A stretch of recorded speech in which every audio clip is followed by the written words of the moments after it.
안녕하세요. 선한 로로쌤입니다. 2022년 3월 28일 월요일 시황방송 시작하도록 하겠습니다. 먼저 다우지수입니다. 다우지수 금요일은 34,800 공방, 살짝 또 고개를 내밀었습니다. 최근에 이 지수권에서 밀리지 않는 것만 해도 기특하다라고 계속 말씀드렸습니다. 지난주 내내 34,800 돌파 시도하고 살짝 밀려있고 이 구간에서 횡보하고 있다라고 보시면 됩니다. 이번에도 돌파 시도는 했지만 돌파라고 하기에는 아직 약하고 여기서 양봉을 하나 멋지게 세워줘야지 돌파가 신뢰성이 올라간다. 여기는 돌파 시도한 정도다라고 보시면 됩니다. 거리량도 뭐 줄었고요. 자, 나스닥 같은 경우도 14,000포인트 돌파 시도했는데 나스닥은 가능성은 이제 조금 생겼어요. 여기서 양봉이 이렇게 살짝 올라오면서 가능성은 있는데 이 14,000포인트가 유지되는지는 봐야 될 것 같아요. 지금 두 가지가 중요한데 전쟁 리스크가 제일 크고 그리고 빅스텝에 대한 얘기 그러면은 이 기술주에는 한 번 정도는 이제 부담을 줄 수 있기 때문에 이 돌파됐다라고 하면은 가장 좋은 거겠지만 돌파되지 못했다라고 해도 여러분들 실망할 거 없다. 14,000 아래로 다시 내려와도 실망할 거 없다라고 말씀드렸습니다. 이미 저희 흐름 자체는 위쪽 방향으로 이동하는 것이 어느 정도는 기정사실로 시장이 받아들여지고 있습니다. 지금은 좀 이제 주가가 너무 많이 밀렸다. 그리고 이제는 회복 구간에 들어가야 된다라는 부분이 이제 주가로 표현이 되고 있기 때문에 걱정하실 거 없다. 14,000 아래로 내려와도 걱정하실 거 없다. 유지가 되면 더 좋은 거예요. 미리 돌파하면 아주 좋은 거라고 말씀드렸죠. 그러면 그 다음에 이제 전고점 돌파 시도 정도는 충분히 할 수 있을 것이고 생각보다 이렇게 빨리 돌파가 완성된다라고 하면은 넘어갈 가능성도 충분하다 말씀드렸습니다. 이게 한 5월에 이제 뭐 대차대표 축소나 이제 빅스텝 쪽 얘기가 나오고 있기 때문에 그럼 4월 하순 정도나 중하순 정도나 하순 정도부터 해서 리스크 한번 있을 텐데 그 구간만 잘 넘기면 되지 않을까 싶습니다. 그 구간부터 실제로 정책이 발표되는 5월 까지 요 구간만 잘 넘기면 되지 않을까 싶습니다. 그래서 그때까지 조금 지켜볼 필요가 있다 보시면 되고 자 전쟁은 지속 중인데 우크라이나의 젤렌스키 대통령이 가장 중요한 부분에 대해서 발언을 했습니다. 세 가지가 있는데 나토 미가입 이거는 우크라이나에서 받아들이게 될 것이다라고 전쟁 전부터 말씀드렸고 그리고 중립국이 되는 부분에 대해서는 전쟁 후에 본인들이 우리 중립국가가 가는 거 가능하다. 그리고 대신 제3국이 우크라이나의 안전을 보장해야 되고 이 부분에 대해서는 국민투표에 붙여야 된다. 정도의 조건을 달았습니다. 그리고 가장 문제된 게 영토 문제다 말씀드렸는데 드디어 이 부분에 대해서 돈바스 지역 문제에 대해 타협이 가능하다라고 얘기를 합니다. 어떤 식으로 어느 정도까지 타협을 할 생각인지는 모르겠지만 이 얘기가 양쪽에 러시아든 우크라이나든 어딘가에서 나와야 이 평화회담이 성사되고 그리고 이 지긋지긋한 전쟁이 종결될 가능성이 생기는 겁니다. 근데 가능성이 생겼다라는 거. 그러면은 이 5차 평화협상부터가 진짜 협상이라고 생각하시면 돼요. 기존에 나토 미가입하고 중립국 같은 경우에는 거의 뭐 열린 마음으로 젤렌스키 대통령이 기존부터 얘기를 해왔기 때문에 거의 뭐 서로 약간의 차이만 있을 뿐이지 이거 합의되는 건 어렵지 않다 말씀드렸고 이 끝까지 가다가 결국 어쩔 수 없이 영토는 지켜야 되는데 어쩔 수 없이 국민들을 지키기 위해서 양보하는 모양으로 가지 않을까 싶다 말씀을 드렸는데 이게 드디어 나오는 거예요. 그래서 이게 뭐 아예 양보가 되는 건지 어느 정도의 타협점을 보자는 건지는 지켜봐야겠지만 일단은 대화를 할 가능성이 이제는 생기고 협상이 진짜 협상으로 해서 마무리 가능성이 이제부터 생기는 겁니다. 아직까지는 가능성이겠죠. 5차로 뭐 한 번에 되지는 않겠지만 적어도 이견을 좁혀가는 과정은 나올 것이라고 봅니다. 그러면 5차부터가 진짜 평화협상이다라고 생각하시면 됩니다. 예, 터키에서 진행된다고 하고 내일 모레 뭐 30일 안에 진행될 가능성이 있다라고 하니까 지켜봐야겠죠. 자 그리고 뭐 상하이가 이제 또 봉쇄되면서 얼마 전에 심천에 이어 상하이까지 봉쇄되면서 중국 쪽에 이제 경제 성장률 둔화에 대한 좀 우려감이 나오면서 이제 아시아 증시를 조금 우중충하게 달구고 있는데 그런 거 생각하기에는 그걸 좀 우려감을 좀 크게 갖기에는 그냥 중국 증시를 보면 되겠죠. 중국이 그렇게 우울해하지 않고 있습니다. 개파락으로 출발했지만 보합으로 마감을 했죠.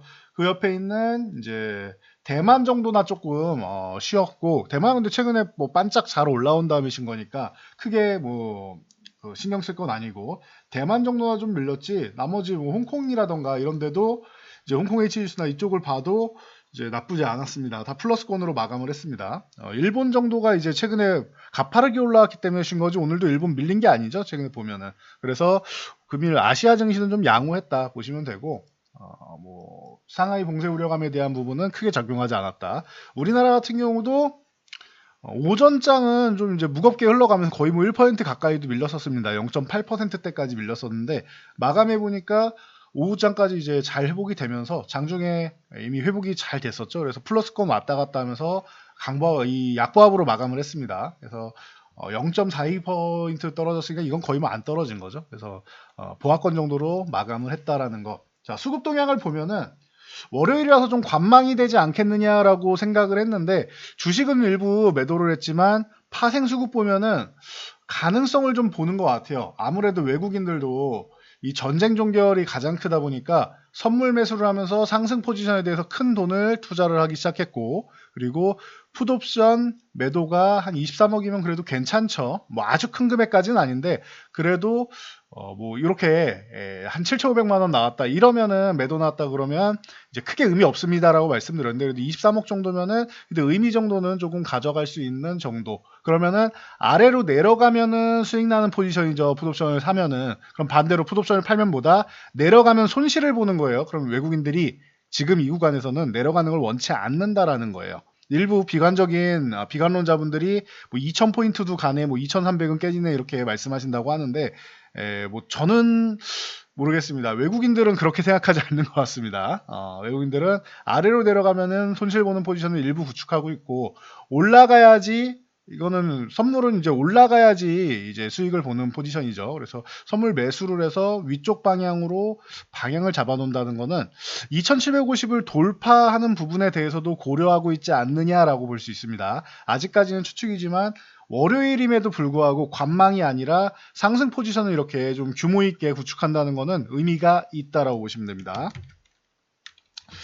자, 코스닥 같은 경우는 오늘 좀 쉬었는데 최근에 코스닥은 뭐 워낙 강했죠. 900포인트 돌파해서 한 뭐 940 정도 부근 가서 여기서 한 차례 뭐 쉬었다 갈 거냐 아니면 여기도 넘어서 980을 바로 갈 거냐 차이가 있다 말씀드렸는데 최근에 워낙 뭐 강했으니까 조금 쉰 거 0.8% 정도 쉬는 거지 이게 뭐 그렇게 뭐 무리 되게끔 이 아래쪽에서 추세가 하락으로 반전되거나 하는 움직임은 아니죠. 코스닥은 걱정할 게 없다라고 누누이 말씀드렸습니다.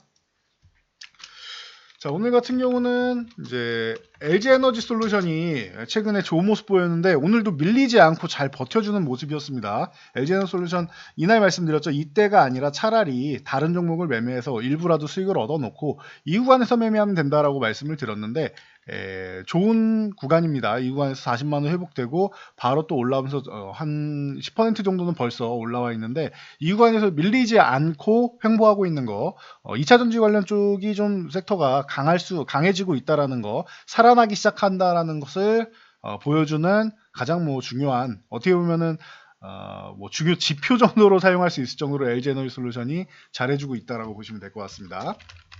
자, 현대중공업 같은 경우는 5월에 MSCI 지수 편입 가능성 대두되면서 이제 좋은 모습 보이고 있는데 그 외에도 올해 한 2분기 정도부터는 조선업종에 대해서 실적이 턴어라운드 될 가능성이 있다라고 말씀드렸습니다. 작년에 수주 잔고 어마어마하게 수주를 쌓아놓고 올해도 역시나 수주 랠리를 보이는 거 이런 부분을 생각하면은 올해는 턴어라운드 가능성이 높다라고 누누이 말씀드리고 있는데 현대중공업, 현대미포조선 중심으로 해서 여러분들 좀 보시면 된다 말씀드렸던 그 부분 기억나실 겁니다. 그래서 겸사겸사해서 올라갔다 보시면 되고요.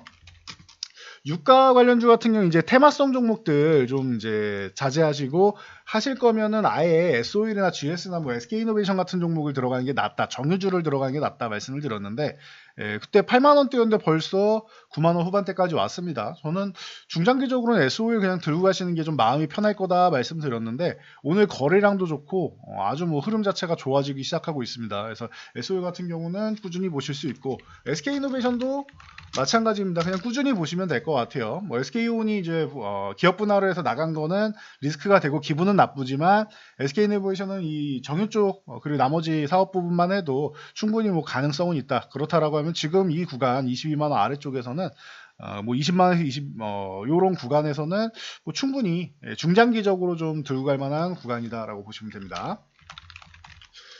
자, 미국 비스텍 얘기 나오고 국채금리 올라오고 하면서 이제 뭐 보험사들 기본적으로 지난주에는 먼저 이제 금융지주사들 먼저 움직임 나오면서 이 DB손해보험이 뭐 대장이다 말씀을 드렸는데 하나생명 이런 생보사들도 이제는 조금은 움직이기 시작합니다. 후발주 정도로 해서 일부 올라오는 거고 KB금융 같은 경우는 이미 기존에 뭐 이미 올라와 있죠. 그래서 뭐 나쁠 게 전혀 없는 상황. 59,000원만 유지해주면 되는데 여기까지 밀리지도 않습니다. 그리고 제일 강했던 거는 이제 DB손해보험이다라고 이게 대장이다라고 말씀드렸는데 뭐 역시나 좋고 DB손해보험 같이 볼 만한 거 현대해상 정도. 그리고 오늘은 묵직한 기업인 삼성화재 같은 경우도 이 묵직한 종목이 바닥권에서 이렇게 한 3%대 상승 보이면서 좋은 모습 보였다라는 거. 그래서 금리 인상 수혜주들 움직이기 시작한다. 이 금리 인상 수혜주가 뭐 대장까지는 아니어도 그냥 꾸준하게 그냥 지수 상승률보다는 좀 나은 정도로 해서 그냥 올해는 볼 수 있는 정도가 될 거다 말씀을 드렸는데 그 정도까지 생각하시면 돼요. 거기에 배당은 뭐 플러스 알파라고 생각하시면 되고요. 그래서 지수보다 좀 조금 강한 쪽을 원한다라고 하시면은 금리 인상 수혜주 쪽 보시는 거 한 종목 정도는 일부 가져가시는 거 안정적으로 투자하시는 분들한테 굉장히 좋습니다. 그래서 이 부분 체크하시고요. 오늘 알루미늄 관련주들이 좋은 모습을 보였습니다. 그래서 조일알루미늄, 삼화알루미늄, 남서알루미늄 이런 관련주들이 좀 움직였는데 세계 알루미늄 협회에서 이 알루미늄의 수요 2030년까지 40% 급등할 전망이다라고 얘기하고 더 중요한 거는 호주에서 러시아가 저렇게 전쟁을 하면서 인권에 대해서 문제를 삼으면서 이 알루미나 그리고 알루미늄 광석 같은 경우를 러시아에 수출 안 하겠다라고 했습니다. 수출 금지 조치를 취했습니다. 그래서 알루미늄 관련주들이 움직인다. 기존에도 중간중간 한번 올라올 수 있습니다. 말씀드렸는데 생각보다 강하지는 못했습니다. 알루미늄 관련주들. 오늘 한 차례 좀 관심을 받으면서 역시 원자재 쪽은 호주가 움직이면 또 한 번씩 들썩들썩하죠. 그래서 조일 알루미늄, 삼화 알루미늄 이런 쪽들이 움직였고 남선 알루미늄은 이 외에도 이 쌍용차 인수 부분이 이제 좀 계약이 해지됐죠. 그래서 에디슨 EV 쪽이 오늘 좀 급락이 나왔는데 그러면서 이제 인수 후보 쪽으로 재부각이 되면서 올라온 겁니다. 이건 순수 알루미늄 때문에 올라온 게 아니에요. 그러니까 이 정도는 여러분들이 체크하고 가시면 될 것 같습니다. 자, 다음 정책주를 조금 볼 텐데요. 제가 최근에 정책 관련주들 순환매 노리는 거 좋습니다. 라고 계속 말씀을 드리고 있는데 이 건설 관련 쪽에서 건자재 리모델링 쪽으로 해서 여전히 뭐 좋다. 이번 주에 건설주 쪽은 이제 건자재랑 뭐 순환매 되고 있는데 이번 주 매직 구간 충분하다라고 계속 말씀드렸습니다. 아직 죽지 않았다라고도 말씀드렸고 그래서 뭐 NX라던가 아니면은 뭐 현대리바트, 뭐 한국가구, 노루페인트 이런 종목들이 전체적으로 양호한 모습 보이고 있습니다. 오늘 애초에 뭐 갭상승으로 너무 뭐 강하게 출발을 해가지고 음봉으로 떨어졌는데 20%대에서 3%까지 내려왔으니까 뭐 이 부분에 대해서는 조금 쉬었다가 다시 한번 뭐 움직일 가능성이 있지 않겠냐. 근데 아직까지는 이 구간을 2,000원 중반대 구간을 저항으로 여긴다 정도로 보시면 될 것 같아요. 그래서 건자재 쪽 이제 순환매 여전히 돌고 있다라는 거 생각하시고 건설주 아직 안 죽었다라고 지난주에 이미 말씀드렸습니다. 참고하시고요. 자, 경남 사천시에 우주항공청 설립하는 게 좀 유력하다라는 얘기가 나오고 있죠. 그래서 이 사천 같은 경우에는 작년 7월에도 이제 우주산업정책 토론회가 열렸던 곳이지요. 그래서 의미가 있는 곳이다. 그리고 기존에도 유력한 후보지 중 하나로 나왔었는데 다시 한번 뭐 얘기가 나오고 있습니다. 유력하다라는 얘기가 나오고 있습니다. 그래서 뭐 한국항공우주라던가 인텔리안테크, 뭐 한양디지텍, 세트레가이, AP성, 뭐 이런 제노코 같은 종목들이 움직임이 좀 나왔다 보시면 될 것 같아요. 한국항공우주 최근에 움직임이 굉장히 좋죠. 그래서 보시면 될 것 같고 이쪽은 한국항공우주처럼 먼저 올라와 있는 종목들 같은 경우는 이제 뒤따라가기에는 좀 부담스러울 수 있죠. 그러면 횡보를 하면서 이제 기간 조정을 받거나 살짝 가격 조정을 받을 때 보는 게 좀 나을 것 같습니다. 만약에 내일 추가 상승한다라고 하면은 뒤따라가는 것보다는 휴식 구간을 노리는 게 낫다라는 거. 그러면 차라리 하나에어로스페이스나 이 좀 쉬고 있는 종목들 있죠. 54,000원 요 구간 돌파해서 저항도 넘어가 있고 올라가지 못하면서 쉬고 있는 이런 쪽 추세도 좋고 쉬고 있는 쪽을 차라리 보는 게 유리하지 않겠느냐. 하나에어로스페이스나 하나시스템, 뭐 캔코에어로스페이스 이런 종목들이 있겠죠. 그래서 쉬고 있는 쪽을 차라리 순환을 노리는 게 좀 더 유리할 수 있습니다. 자, 참고하시고요. 자, 네온테크 같은 경우도 제가 올해는 이제 플라잉카 쪽을 여러분들이 좀 보시면 좋지 않겠느냐라고 말씀드렸는데 차기 정부도 관심을 갖는 것 같습니다. 그래서 플라잉카나 자율주행이나 드론 뭐 이런 신사업 쪽을 육성하는 부분에 대해서 인수위랑 뭐 얘기가 계속 나오고 있습니다. 그래서 네온테크가 오늘 일부 좋은 모습 보이면서 거래량도 살짝 붙여놨고 이제 뭐 출발하는 모습이죠. 뭐 베셀이나 제이시언 시스템 뭐 항상 많이 말씀을 드리는데 아직 안 올랐습니다. 이쪽은. 그래서 7,000원 넘어가면서부터가 이제 진짜로 좋아질 수 있는 구간인데 아직 못 넘어갔다라는 거. 넘어가면 그때 보셔도 되겠죠. 뭐 비슷한 예로 제가 이 구간 넘어가면 좋아집니다라고 말씀드렸던 거 기억나실 거예요. 한세실업. 며칠 안 됐으니까 기억나시죠? 이거 제가 이날 정확하게 요거 22,000원 넘어가면 좋아질 겁니다. 근데 하루 쉬고 바로 넘어가면서 좋아지는 모습 보인 거 기억나실 겁니다. 그리고 나서 벌써 목표치에 달았습니다. 27,000원 부근이니까 26,000원에서 27,000원 사이가 목표치인데 목표치에 도달을 했죠. 1차 목표는 도달을 했고 27,000원을 넘어가야지 그 다음 2차 목표치를 노릴 수 있다. 1차는 다 왔다라는 거 축하드립니다. 벌써 뭐 이 정도만 해도 한 30% 이상 수익이 붙어가는 수준이죠. 그래서 축하드리고요. 이런 식으로 노릴 수 있다라는 거예요. 그래서 뭐 한세실업처럼 제이시언 시스템도 7,000원간 넘어가면은 한 9,000원 정도까지는 또 볼 수 있다라는 거 참고하시고요. 자, 오늘 나무가가 굉장히 좋았죠. 이 시그봇, 그러니까 여기가 3D 센싱 모듈 개발 기업입니다. 시그봇이. 그래서 로봇용 3D 센싱 이제 모듈을 생산하기로 했다. 계약을 맺었다. 정확하게 계약이 아니고 뭐 MOU인데 뭐 계약 맺었다 이렇게 많이 나오더라고요. 그래서 뭐 참고 정도 하시면 될 것 같습니다. 그래서 이 정확한 거는 이제 MOU를 맺은 거다 정도로 보시면 되고요. 자, 그러다 보니까 나무가가 오늘 13,500원 돌파 시도인데 딱 붙여놓고 끝냈습니다. 뭐 내일이든 모레든 13,500원 위쪽에서 출발하고 잘 유지해준다. 이러면 나무가는 넘어갈 때 사는 게 좀 더 유리하지 않나 싶습니다. 만약에 이 구간에서 못 넘어가고 밀린다라고 하면은 12,500원 전후되는 구간부터는 뭐 다시 한번 모아가도 되는 것이고요. 근데 지금 오늘 거래량도 굉장히 터지고 해서 바로 넘어가냐 쉬었다 넘어가냐 차이지 넘어갈 가능성은 굉장히 높다라고 봅니다. 그래서 나무가가 이렇게 좋다 보니까 드림텍은 나무가의 뭐 최대주죠. 그러다 보니까 당연히 드림텍 같은 경우가 이슈가 되면서 오늘 8.57% 올라왔는데 드림텍도 마찬가지다. 11,500원 넘어가면 13,000원까지는 뭐 어렵지 않게 뭐 움직일 수 있는 구간이 되겠죠. 11,500원을 돌파해서 안착하는 게 중요하고 뭐 MC덱스나 뭐 하이비전 시스템 파트론 이런 관련주들 전체적으로 좀 카메라 모듈 쪽이나 이쪽 관련주들을 전체적으로 좀 끌고 올라갔다라고 보시면 될 것 같습니다.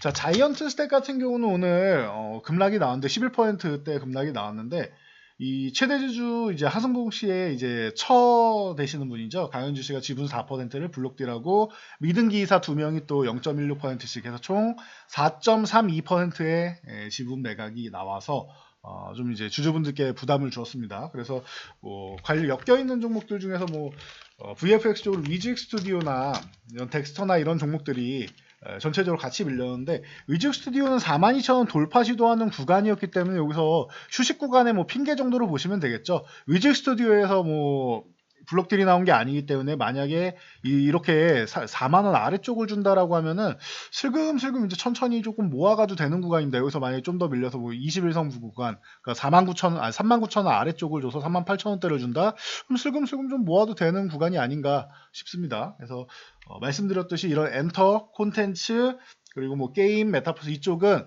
올라오면은 한 차례 수익 실현하고 또 밀렸을 때 재매수하고 하는 방식으로 해서 반복해서 트레이딩을 꾸준히 해 나갈 수 있다. 순환매를 노릴 수 있다라고 말씀드렸는데 지난주에도 이렇게 말씀을 드렸죠. 이번 주에 뭐 기회가 될 수 있다 했는데 자이언트 스텝은 이제 당장 블록들이 나왔으니까 기업이 아무리 좋아도 조금 잠깐 쉰다라고 생각하시고 나머지 종목들로 이렇게 순환매를 노리시면 됩니다.